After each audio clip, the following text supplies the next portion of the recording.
Des milliers de motards autour de l'Arc de Triomphe. Cette masse en a surpris jusqu'aux organisateurs.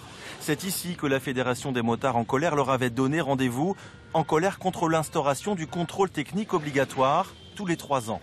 Dans les années 92, quand on a mis en place un contrôle technique pour les voitures, il y avait plus de 17% des véhicules qui étaient impliqués dans un accident grave à cause du mauvais état. Bon, il fallait s'en occuper. En deux roues motorisées, c'est pas du tout le cas. C'est 0,3% des véhicules qui sont impliqués dans un accident, qui prennent soin des routes, qui réparent les routes et qui nous laissent prendre soin de nos motos parce qu'elles sont très bien entretenues. Jusqu'à présent épargnés, les motards y sont désormais contraints par une décision du Conseil d'État, s'appuyant sur une directive européenne de 2014 que la France est jusque-là parvenue à repousser.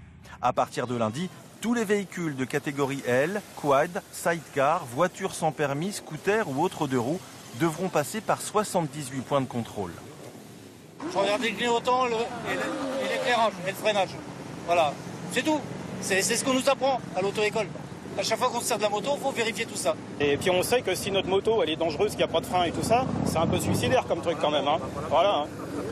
Parmi les points à contrôler, la pollution, le bridage du véhicule ou à terme, le bruit.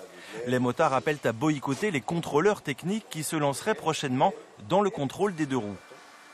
Je comprends la pression. Je suis motard depuis le début. J'appuie sur le fait que, encore il y a un mois, j'ai eu une glissade en moto à cause d'une plaque de gasoil. C'est pas l'état de ma moto qui est en cause, hein. C'est bien l'infrastructure.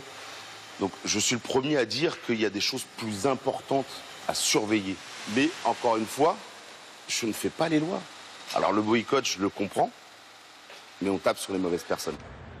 L'examen concernera d'abord les véhicules immatriculés avant 2017. Le conducteur risquera 135 € d'amende ou une immobilisation de son véhicule.